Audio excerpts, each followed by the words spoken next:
Hello,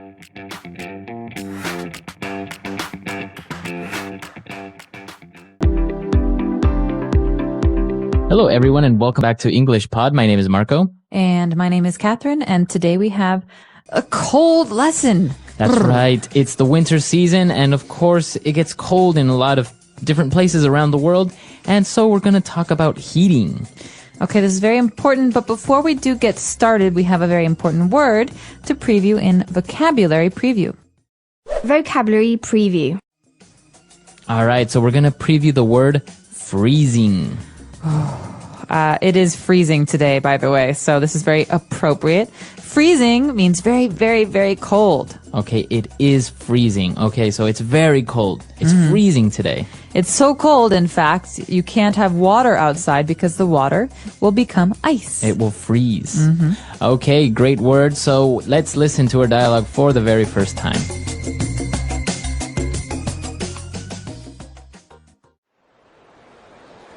It's freezing in here. Can I turn up the heat?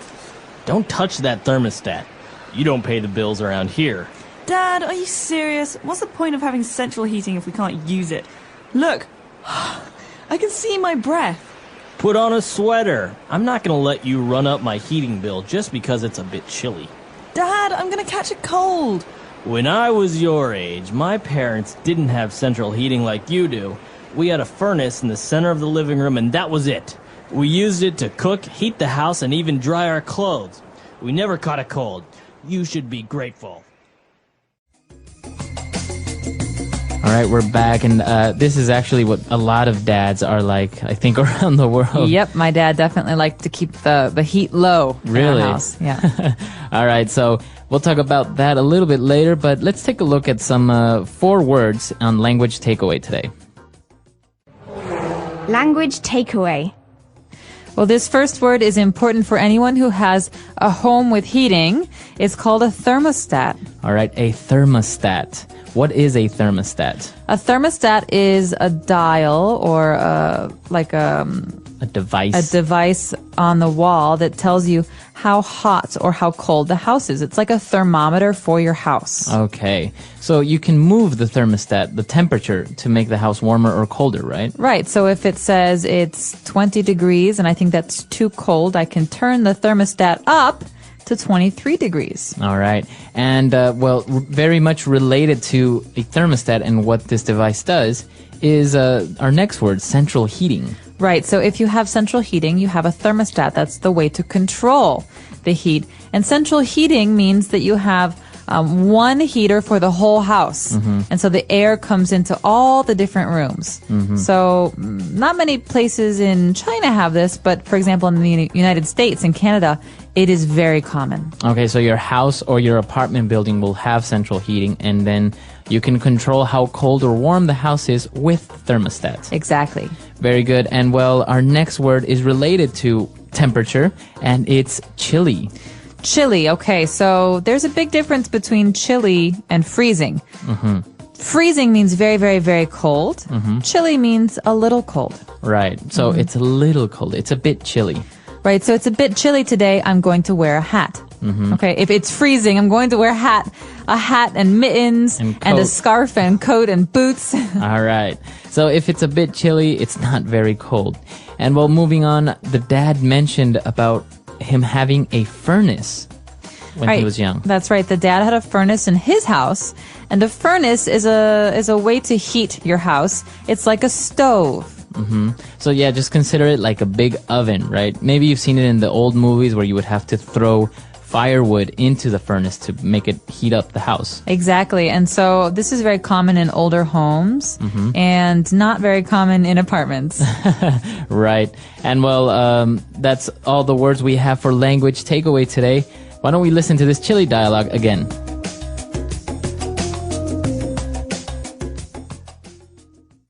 It's freezing in here. Can I turn up the heat? Don't touch that thermostat. You don't pay the bills around here. Dad, are you serious? What's the point of having central heating if we can't use it?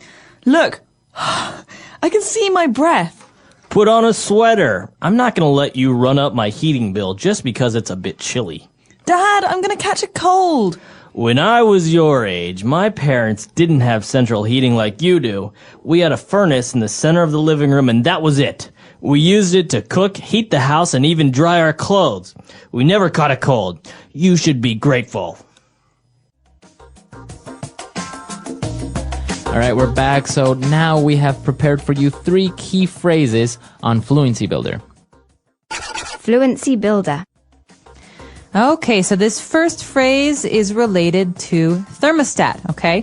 So thermostat, like we said, is like a thermometer, but we can control the temperature. So if we want to make the temperature hotter, we turn up the thermostat. Okay, so this is a phrasal verb, to turn up the heat. You could say this about heat.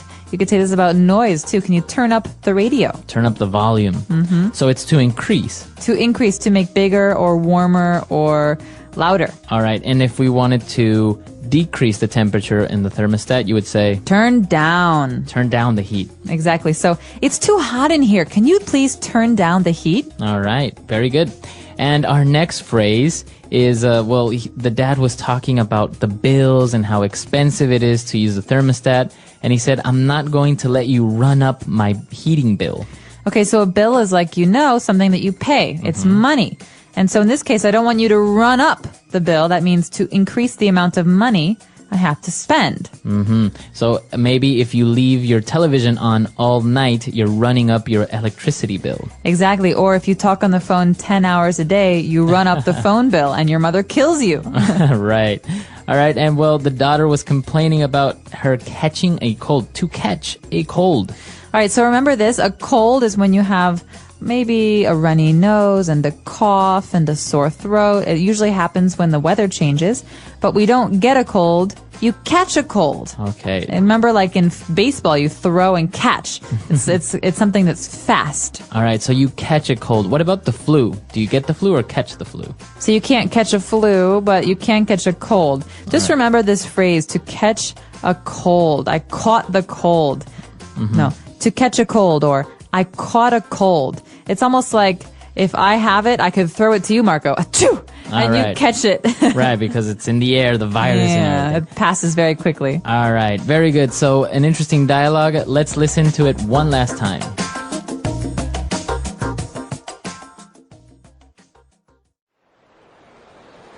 It's freezing in here. Can I turn up the heat?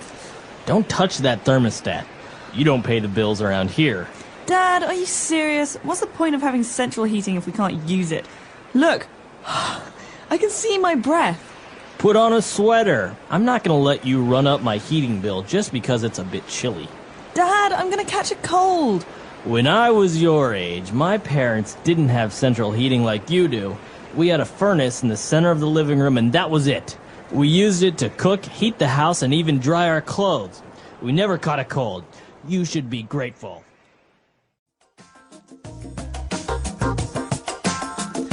All right, we're back, and you mentioned about thermostat and your dad actually controlling the heating at home. Was this the case like this in this scenario?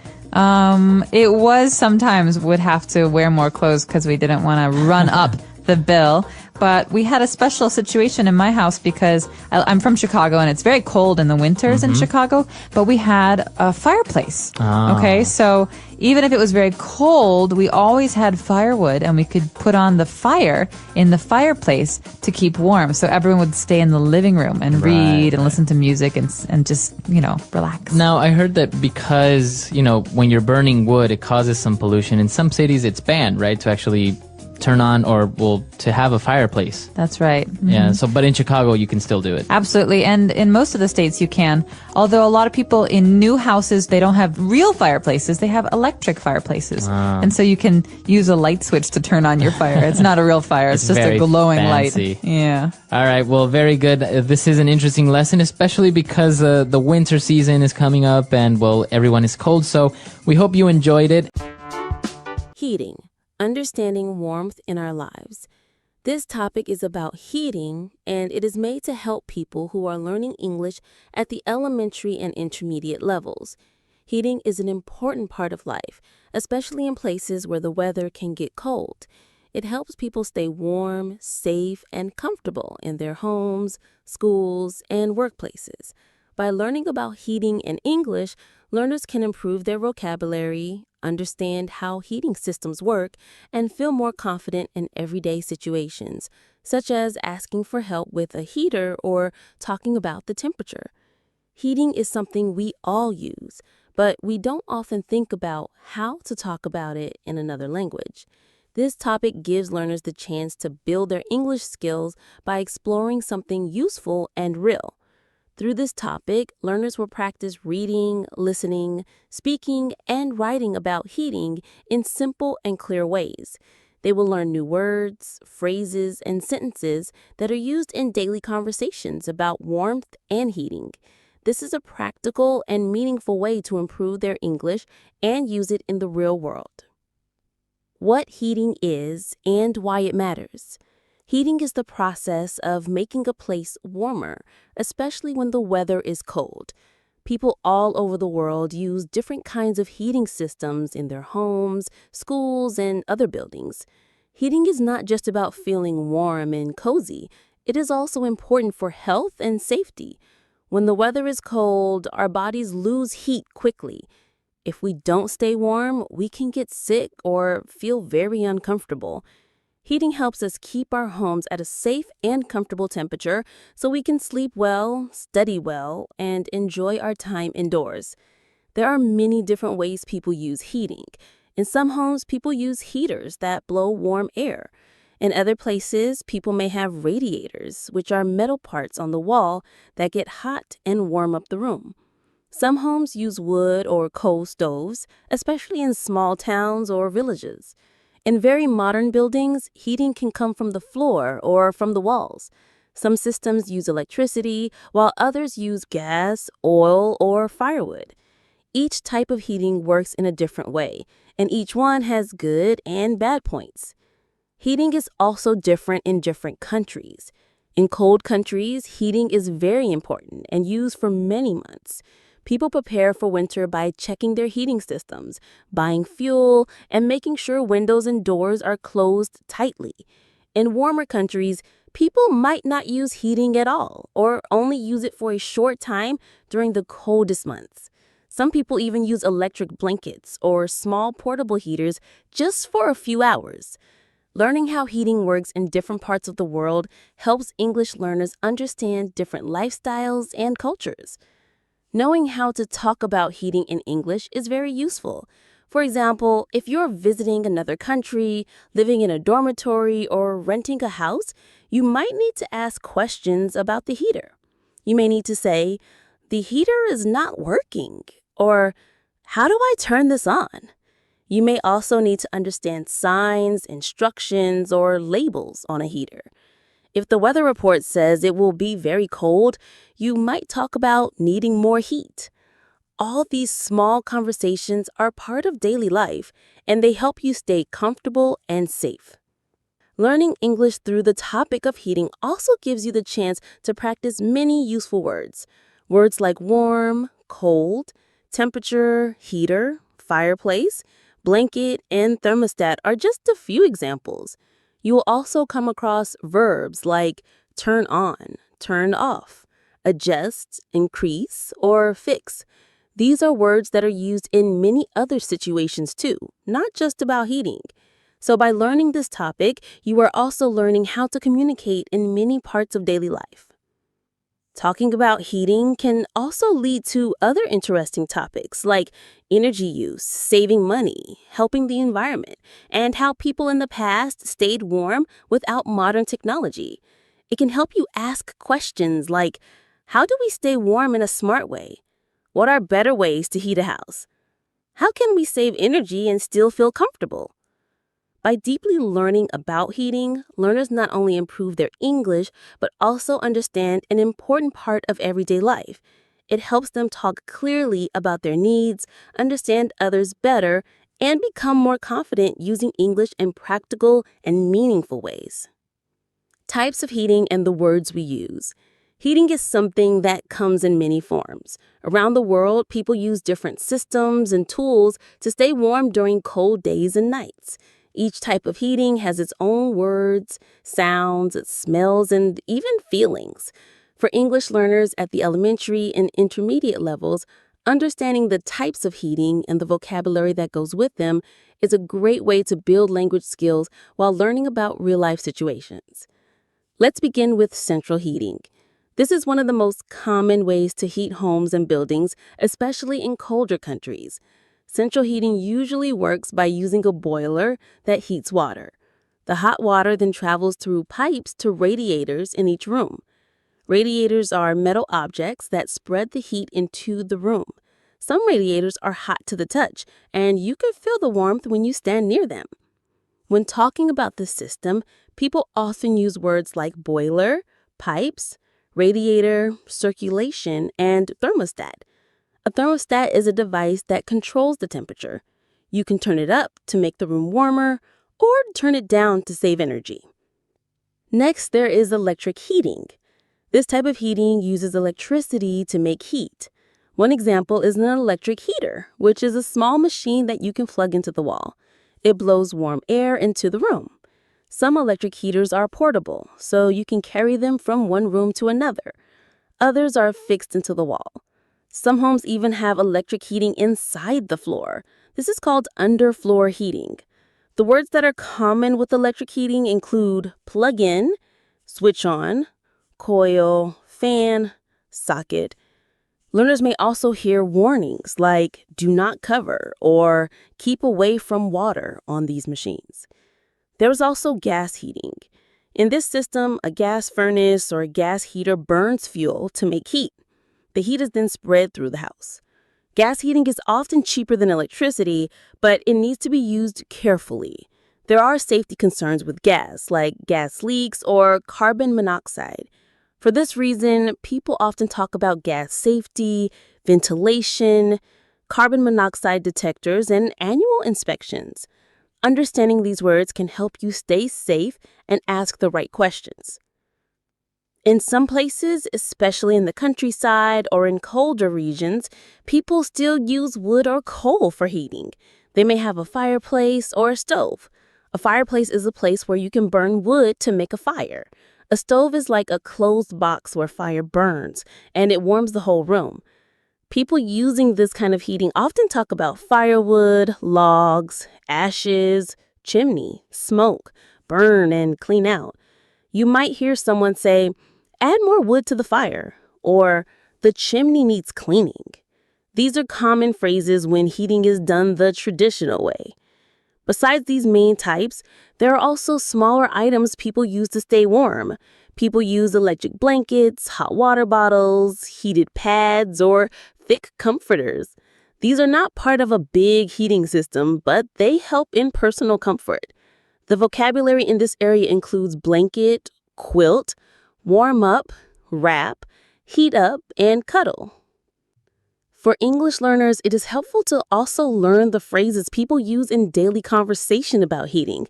For example, people say, it's freezing in here, or let's turn on the heat, or the heater isn't working. In service situations, someone might say, can you check the boiler, or please fix the radiator. In casual conversation, people talk about how cold or warm they feel, like, my feet are cold, or this room feels cozy. These phrases help learners become part of real conversations in English-speaking environments. Another important part of this topic is describing temperature and comfort. Words like chilly, warm, boiling, frosty, cool, toasty, and lukewarm are commonly used. These help people explain themselves better and more naturally. For example, it's chilly in the morning, or I like it to be toasty in the bedroom. Descriptive words like these help learners express themselves better and more naturally. Finally, the idea of heating is connected to time and daily routine. People talk about when to turn on the heat, early in the morning, just before bed, or only in the evening. Some use timers or smart heating systems. These systems can be controlled with a mobile phone or a voice command. Phrases like set the timer, program the heating, or use the app to control the temperature are part of today's modern vocabulary. By learning about the different types of heating and the language connected to them, English learners can build strong vocabulary, better listening skills, and more natural speaking ability. They can talk about their daily lives, explain problems, and ask for help when needed. Heating is a normal, everyday topic, but when it is explored deeply, it becomes a powerful tool for language learning. Heating in daily life and how we talk about it. Heating is more than just a system or a machine. It's a big part of everyday life, especially during the colder months. We may not always think about it, but heating plays. If someone wants to get help from a professional, they may need to make a phone call or send a message. On the phone, they can say things like, "Hi, I need help with my heater. It's not heating properly." Or, "Could someone come and take a look today?" In a message or email, they might write, "The heating system in my apartment isn't working. The radiator stays cold and the temperature doesn't change even when I turn the dial. Please let me know when someone can come to fix it." Writing about problems like this is a useful skill for both English practice and real-world needs. In some cases, people also talk about heating problems when traveling. In a hotel room, they might say, "The room is cold. Is there a heater?" Or, "The heating system doesn't seem to be working." In colder places, tourists may need to rent places with good heating. So phrases like, "Does the apartment have heating?" or "Is heating included in the price?" are also important for learners who plan to travel or stay in new places. Understanding how to talk about heating problems in English also helps learners develop listening skills. When someone gives advice, they may say, "Try turning the dial to the right. Make sure the windows are closed," or "Give it a few minutes to warm up." These sentences may seem simple, but they are part of many service calls or help from friends and neighbors. Learners who understand them can follow instructions and solve problems more easily. In summary, talking about heating problems in English involves more than just knowing the names of parts or systems. It involves expressing your needs, asking for help, giving information clearly, and understanding advice or warnings. These skills are essential in real life and give learners more power to live, travel, or work in English-speaking environments. Heating problems may be uncomfortable, but they offer valuable learning moments that connect language with daily living. Heating and the environment. Learning English through energy, climate, and responsibility. Heating is not only a part of personal comfort, it also plays a role in the wider world. As we keep ourselves warm during cold months, we are also using energy, which can have an effect on the planet. For English learners, understanding how heating connects to the environment is not just about learning new vocabulary. It is about learning how to think, speak, and act with awareness. In this final part, we will look deeply at how heating affects energy use and climate, and how learners can develop the language to talk about these important ideas in English. When people heat their homes, schools, or offices, they usually use electricity, gas, or fuel like oil or wood. All of these energy sources come from the earth. Some are renewable, meaning they can be replaced, like solar power or wind power. Others, like coal and natural gas, are non-renewable, which means they will eventually run out. Using large amounts of non-renewable energy can also release gases like carbon dioxide into the air, which adds to climate change. These are big ideas, but even simple English words and phrases can help us understand and talk about them. In recent years, more people have begun to ask questions like, how can we heat our homes in a cleaner way? How can we use less energy? Or how can we protect the environment while staying warm? These questions are being asked in schools, businesses, governments, and homes all over the world. For English learners, talking about these issues means learning vocabulary like energy efficient, renewable energy, carbon footprint, eco-friendly heating, insulation, solar panels, and sustainable choices. One way people reduce their use of energy is by improving insulation. This means adding materials to walls, windows, or doors that help keep warm air inside. When a building is well insulated, it stays warmer for longer, and the heater doesn't have to work as hard. This saves energy and money.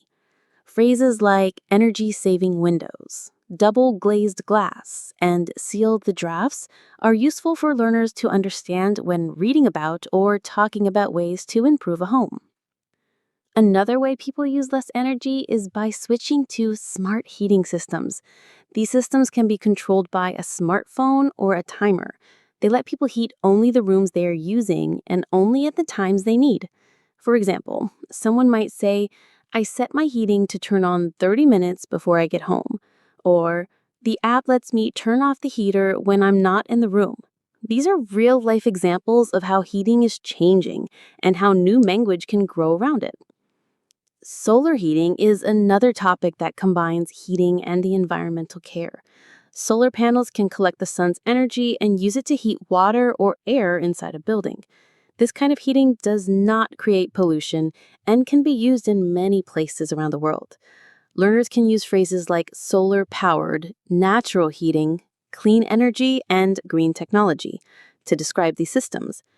Even if a learner doesn't use solar heating personally, they can take part in global conversations about new technology and environmental hope. There are also smaller changes that people can make to use less energy. These include wearing warm clothes indoors, using heavy curtains to keep the heat inside, and turning the heat down at night.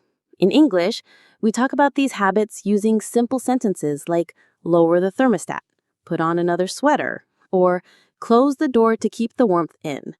These everyday actions show that small choices can help protect the planet while keeping us comfortable. Another idea that connects heating to the environment is how heating affects air quality. In some places, people burn wood or coal to stay warm, especially in rural areas. This can create smoke and pollution, which is bad for people's health and for the environment. Cities may put limits on when people can burn fuel or ask them to switch to cleaner methods. English learners may hear phrases like air pollution, smoke control zones, clean air laws, and environmental regulations. Understanding these terms helps people follow local rules and join community discussions. Learning about heating and the environment also means thinking about fairness. In some parts of the world, people don't have access to safe or reliable heating. Others may not be able to afford to heat their homes in winter. This is sometimes called fuel poverty or energy poverty. These terms are important in discussions about climate justice and human rights. English learners who understand this topic can read the news, write essays, or take part in debates on social and environmental issues. Schools, governments, and media often talk about ways to reduce heating-related pollution and create a greener future. English learners may hear about green building codes, climate action plans, energy-efficient homes, and renewable energy targets. These ideas are part of larger efforts to fight global warming, and being able to talk about them in English helps learners join international discussions. Heating can even be part of writing and creative expression. Learners might write essays, poems, or letters about their experiences with winter, energy use, and hopes for the future. They might say, in my country, many people use wood to heat their homes. Or, I hope one day we can all use clean energy. These sentences combine personal experience with global awareness, and they help learners build strong, meaningful English skills. In the end, heating isn't just about staying warm. It's about how we live, how we use the Earth's resources, how we care for our neighbors, and how we imagine a better world. By learning the language of heating in English, we are doing more than learning words. We are learning how to live wisely, speak clearly, and take part in the warm, shared world we all belong to. Heating connects our bodies, our homes, and our Earth. And language connects our thoughts, our hopes, and each other. When we learn to speak about heating in English, we are doing more than learning words. We are learning how to live wisely, speak clearly, and take part in the warm, shared world we all belong to. The English Pod Audio Review. Listen to the meaning, Then say the vocabulary word. Acquire bills or debts. Run up. Increase the intensity of a device. Churn up. Very cold. Chilly. Become infected with a cold. Catch a cold. Thankful. Grateful. Let's try that faster. Acquire bills or debts. Run up. Increase the intensity of a device. Churn up. Thankful. Grateful.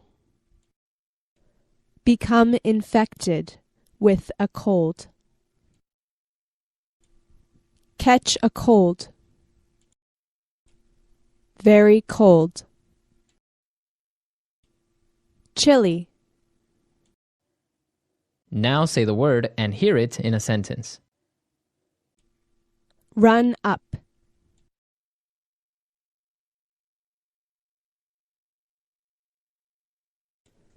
He ran up a very expensive tab at the local bar. Run up.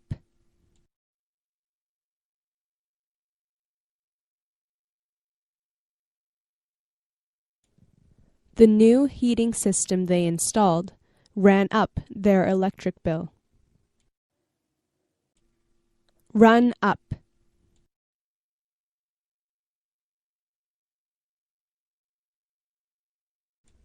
They were running up huge bills with his new spending habits. Churn up.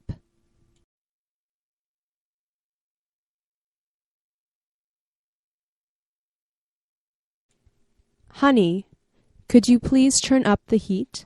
It's freezing in here. Churn up.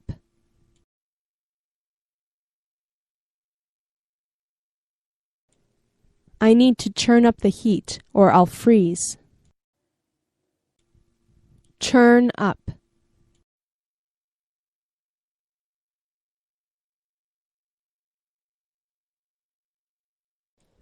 I wish I could turn up the heat, but I don't have any control in this hotel room. Chilly.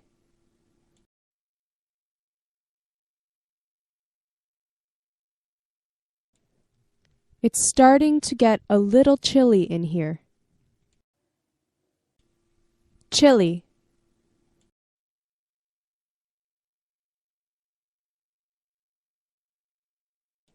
He said that it was so chilly that he had to put 2 sweaters on.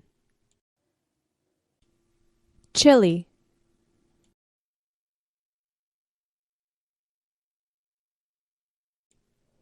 It is very chilly in this room. Catch a cold.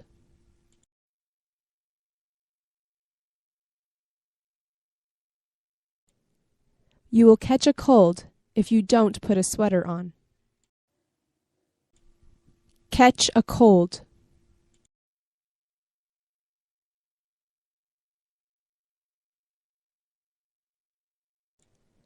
My friend Amy caught the flu and had to stay home for a week. Catch a cold.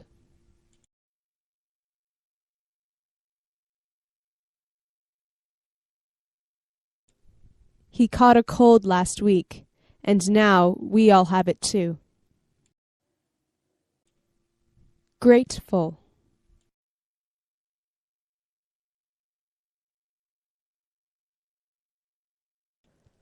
I am so grateful that the police came just in time. Grateful.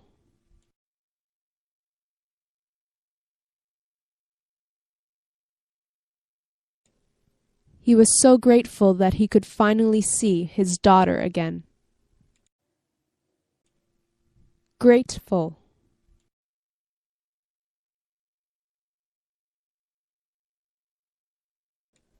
She was very grateful to have such wonderful friends. Hello, everyone, and welcome to English Pod. My name is Marco. And my name is Catherine, and today we're going on a little driving lesson. That's right. We're going to learn how to drive, but not only how to drive, but all the vocabulary and words associated to this activity. So why don't we listen to this dialogue for the first time, and we'll be back to explain it.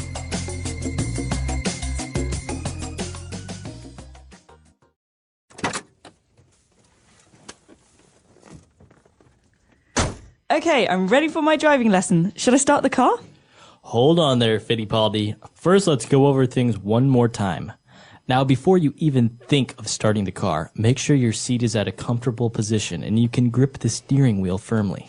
Next, check your rear view mirrors to make sure you can see properly. We've been through this a million times. Let's get going already. I'm ready. Fine. Start the car. Okay, now gently step on the clutch and shift to first gear. Good. Now accelerate gently and let go of the clutch as you do it. There we go. Good. I'm doing it. I'm driving. This is awesome. Let's turn some music on. Keep your eyes on the road. No music. We are coming up to a red light. Step on the brakes. What are you doing? I said the brakes. Look out for those people. Get off the sidewalk.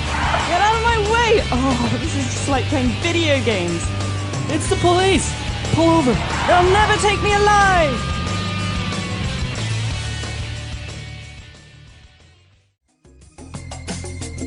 All right, great. So it's a great driving lesson, just like the video games.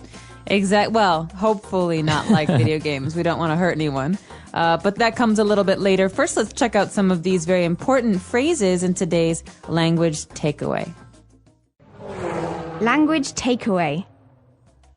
All right, so on language takeaway, we have 5 words for you today, starting with the first one, the steering wheel. Okay, steering wheel. So this comes from the fact that we have a wheel that we use to turn the car left and right. Mm-hmm. And so that's called to steer, to change the direction of something. So the verb to steer is to take it left or right. Exactly. So steering wheel is the instrument that we use to change the car's direction. Very good. And, apart from this instrument, also in order to look to other cars that are behind you, you would look at your rear view mirror. Great. So rear view mirror. This is a mirror that you have in front of you in the middle of the car, and you look at this mirror to find out if there are cars behind you. So it's a rear view. That means you're looking at the back. Rear means back or behind. What about the mirrors that are on the side of the car, on the doors? Those are called side view mirrors. Side view mirrors. Very literal. Mm-hmm. Okay, very good.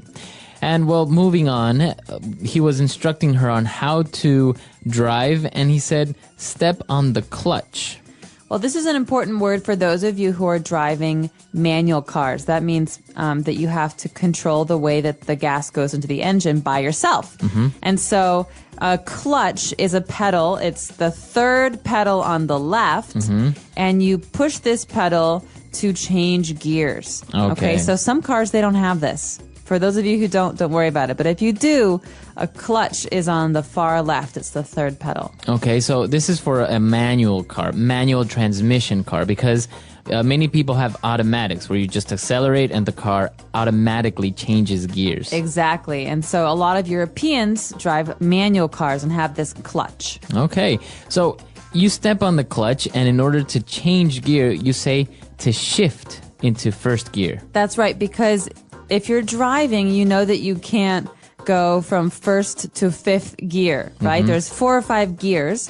And so you have to go 1, 2, 3, 4, 5. You have to go in order. So we're shifting. We're moving up or we're moving down. So that's called to shift. All right, to shift. And now in the dialogue, we heard to shift into first gear. So that's what it's called. Exactly. And so normally the car starts in N, neutral. That was when you're at a brake, you're to stop. And if you want to start the car, you have to shift to first gear.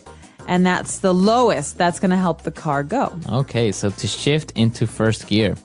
Awesome vocabulary. I think this is really useful, especially because it's very specific, so you don't really see it very often in anywhere, but sometimes you need to use it. That's right, and it's especially useful if you're trying to teach someone How to drive. Yeah, because not everyone knows how to drive manual. Exactly. So why don't we listen to the dialogue again, and we'll be back to explain Fluency Builder.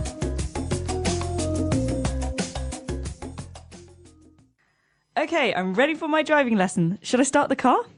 Hold on there, Fittipaldi. First, let's go over things one more time. Now, before you even think of starting the car, make sure your seat is at a comfortable position and you can grip the steering wheel firmly. Next, check your rear view mirrors to make sure you can see properly. We've been through this a million times. Let's get going already. I'm ready. Fine. Start the car. Okay, now gently step on the clutch and shift to first gear. Good. Now accelerate gently and let go of the clutch as you do it. There we go. Good. I'm doing it. I'm driving. This is awesome. Let's turn some music on. Keep your eyes on the road. No music. We are coming up to a red light. Step on the brakes. What are you doing? I said the brakes. Look out for those people. Get off the sidewalk. Get out of my way. Oh, this is just like playing video games. It's the police.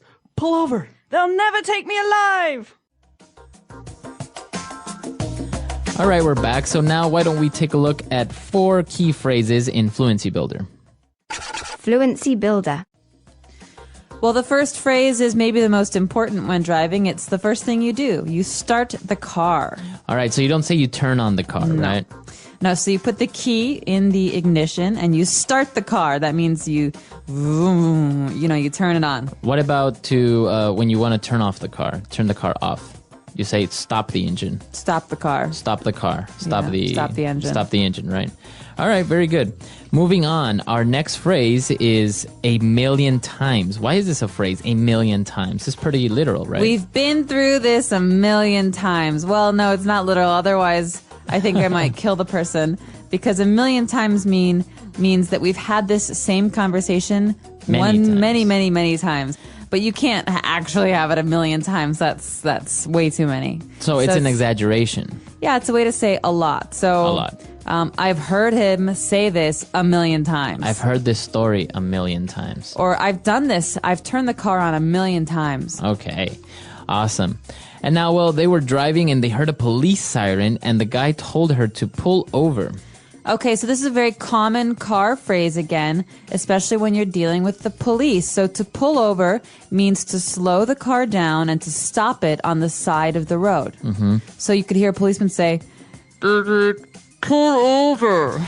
So pull over your car, that means slow down and stop the car on the side. Because obviously you can't stop in the middle of the road. Right. So sometimes your mobile phone will ring as well, and you don't have a hands-free, so you have to pull over to the side so you can pick up the phone, usually, right? Exactly. Or you could say, hey, Mom, could you pull over? I have to use the restroom. Exactly. Awesome.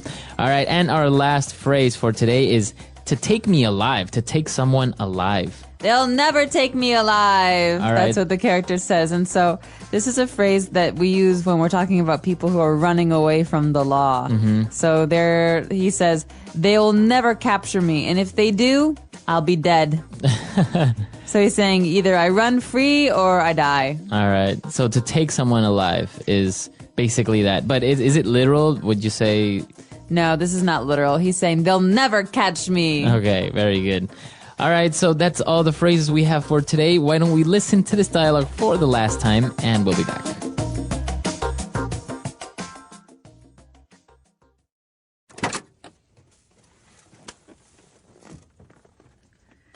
Okay, I'm ready for my driving lesson. Should I start the car? Hold on there, Fittipaldi. First, let's go over things one more time. Now, before you even think of starting the car, make sure your seat is at a comfortable position and you can grip the steering wheel firmly. Next, check your rear view mirrors to make sure you can see properly. We've been through this a million times. Let's get going already. I'm ready. Fine. Start the car. Okay, now gently step on the clutch and shift to first gear. Good. Now accelerate gently and let go of the clutch as you do it. There we go. Good. I'm doing it. I'm driving. This is awesome. Let's turn some music on. Keep your eyes on the road. No music. We are coming up to a red light. Step on the brakes. What are you doing? I said the brakes. Look out for those people. Get off the sidewalk. Get out of my way! Oh, this is just like playing video games. It's the police. Pull over. They'll never take me alive!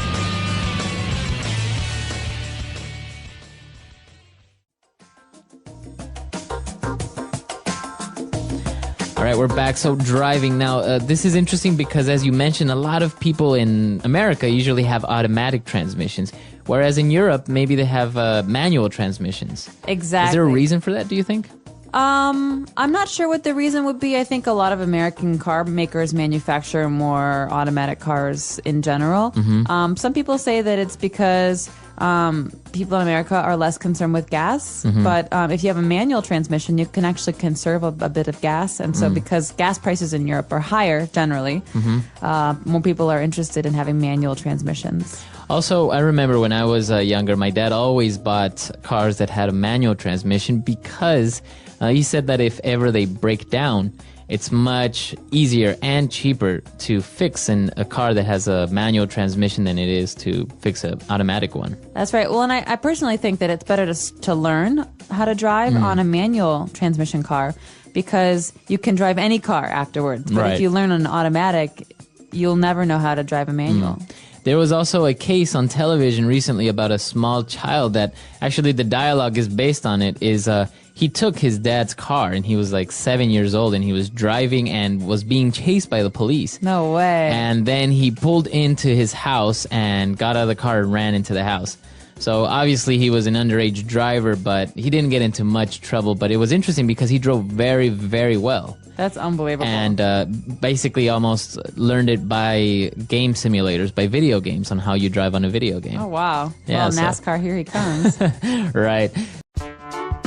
Learning how to drive. The purpose of this topic is to help English learners understand and talk about the experience of learning how to drive.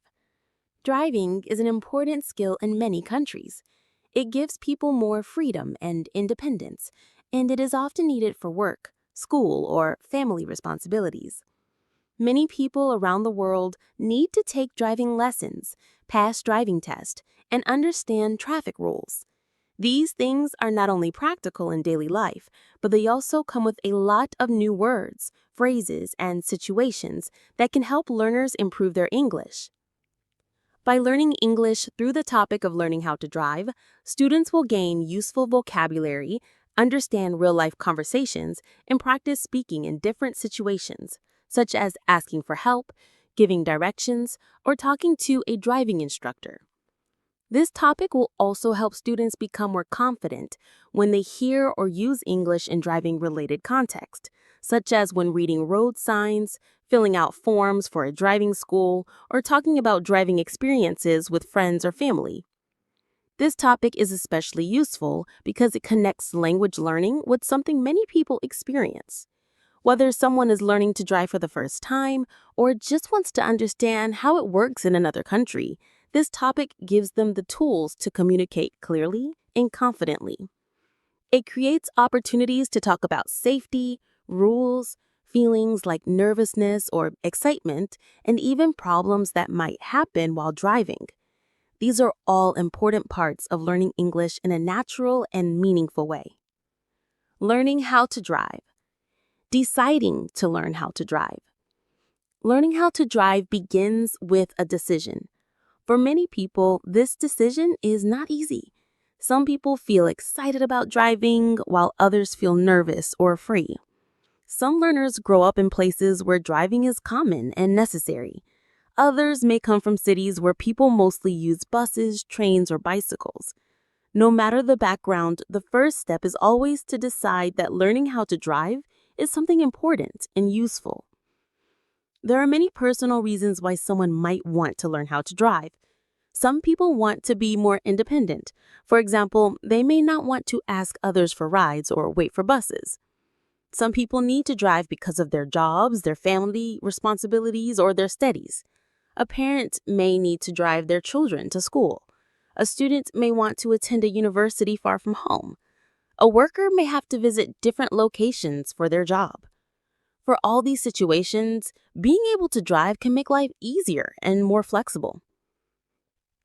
Once a person decides to learn, the journey begins with preparation. In many countries, a person needs to be a certain age before they can start.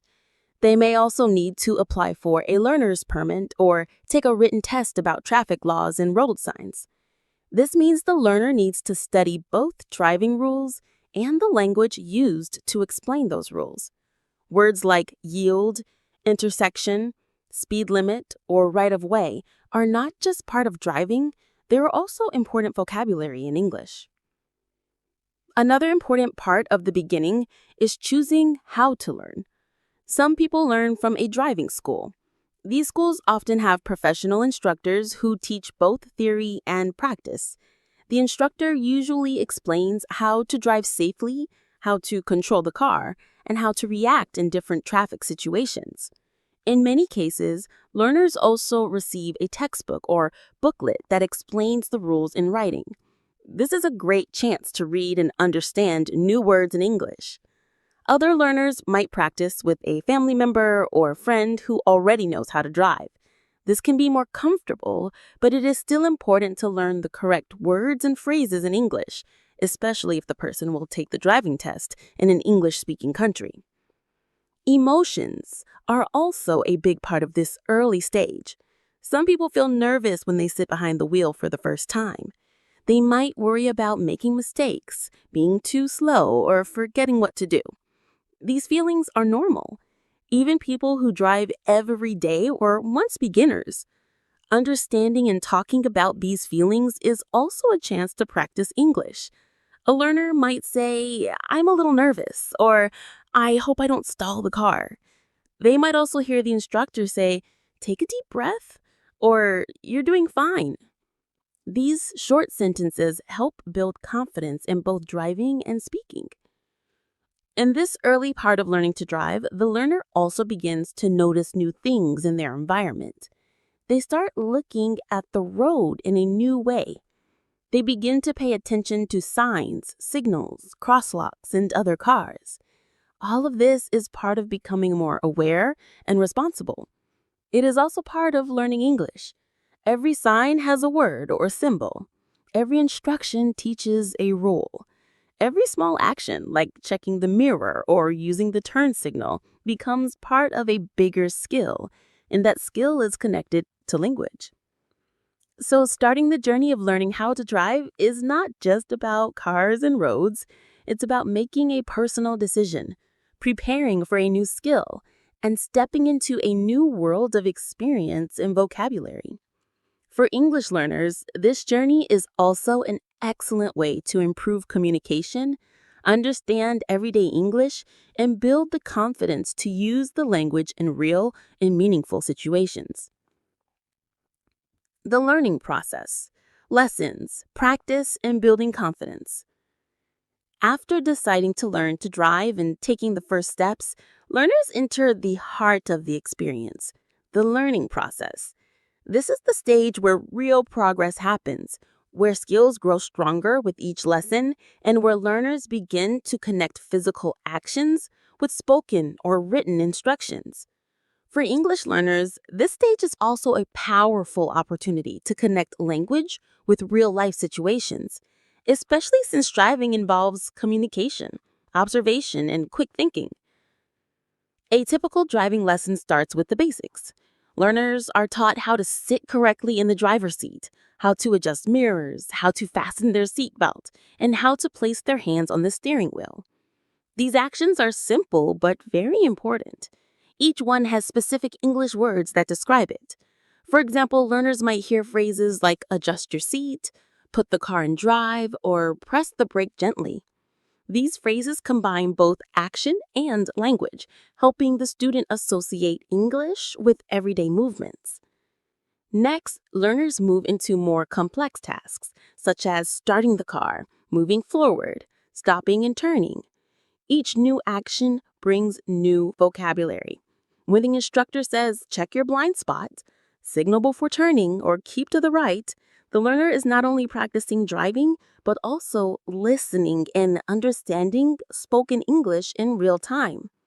This type of learning is very effective because it uses the body and the mind at the same time. Repetition plays a big role in this stage. Learners do many of the same things again and again, stopping at stop signs, turning at corners, changing lanes, and parking the car. Repetition helps build confidence, and it also helps the language become more familiar. At first, a learner might need to ask, "What does yield mean?" Later, they will recognize the sign and the word without needing to translate it. Language becomes part of their memory, just like the feeling of the steering wheel or the sound of the engine. Driving is also full of small challenges, and each challenge is a learning moment. Maybe a learner forgets to signal before changing lanes. Maybe they brake too hard or turn too quickly. These are normal mistakes, and they are part of the learning process. When the instructor corrects these mistakes, they use simple but important language, like "try to slow down sooner," or "don't forget to look over your shoulder." These sentences are short and helpful. They teach both better driving and better communication. Practice takes many forms. Some lessons happen on quiet streets or in parking lots where learners can focus without too much pressure. Later, lessons might happen in real traffic with many other cars, traffic lights, pedestrians, and unexpected events. These situations teach learners how to stay calm, think quickly, and make good decisions. They also expose learners to more English, including road signs, radio traffic reports, or even conversations with instructors or other drivers. Another part of the learning process is understanding rule and safety. Instructors often explain why certain actions are important. For example, they might say, "Always stop completely at a stop sign," or "Never drive too closely behind another car." These explanations use clear, simple English, and they help learners understand not only what to do, but why it matters. Safety becomes part of the language experience. Words like hazard, distance, reaction time, and emergency brake become part of the learner's vocabulary. As learners continue practicing, they begin to feel more comfortable behind the wheel. Their hands move with more confidence, and their eyes learn to watch everything around them: the road, the mirrors, the signs, the other cars. They begin to think like drivers. At the same time, their ears become more familiar with English. They understand instructions more easily. They can explain what they are doing or ask questions clearly. For example, they might say, "Should I turn here?" Or "Was that okay?" The English Pod Audio Review. Listen to the meaning, then say the vocabulary word. Hold, reach. Grip. The pedal that you press before you change gear.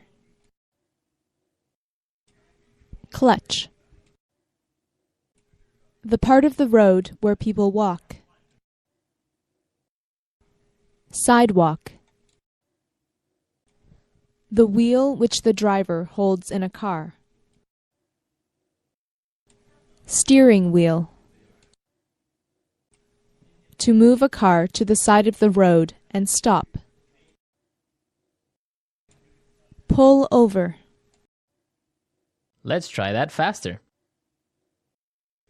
Hold, reach. Grip. The wheel which the driver holds in a car. Steering wheel. The pedal that you press before you change gear. Clutch. The part of the road where people walk. Sidewalk. To move a car to the side of the road and stop. Pull over. Now say the word and hear it in a sentence. Grip.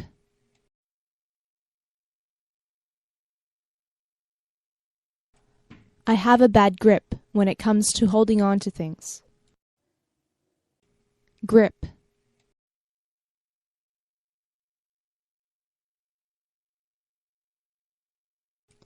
Grip the steering wheel firmly and make sure your hands have free space. Grip.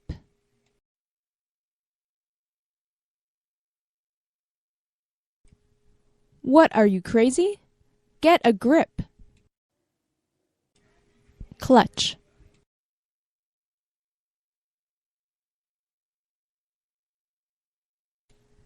I have to take the car to the mechanic because the clutch is broken. Clutch.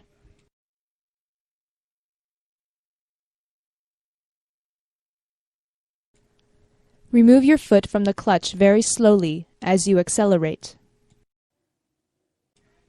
Clutch.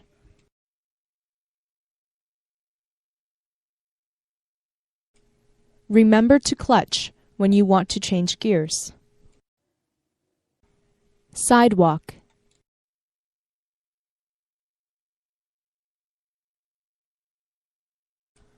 I hate it when people ride their motorcycles on the sidewalks.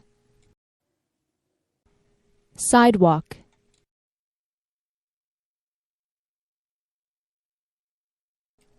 Some sidewalks in this city are too crowded. Sidewalk.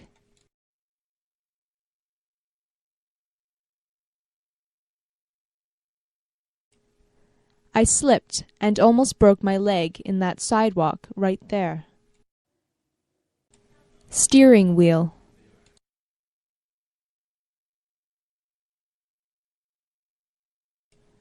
I'm thinking of buying a new steering wheel for my car. Steering wheel.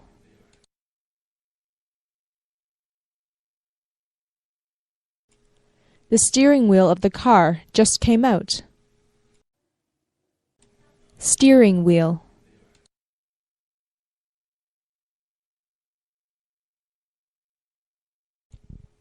Someone took the steering wheel from my car and left the rest of it. Pull over.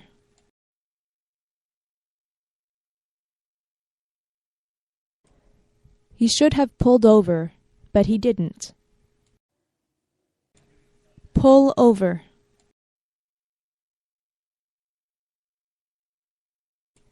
Pull over near the next exit. Pull over.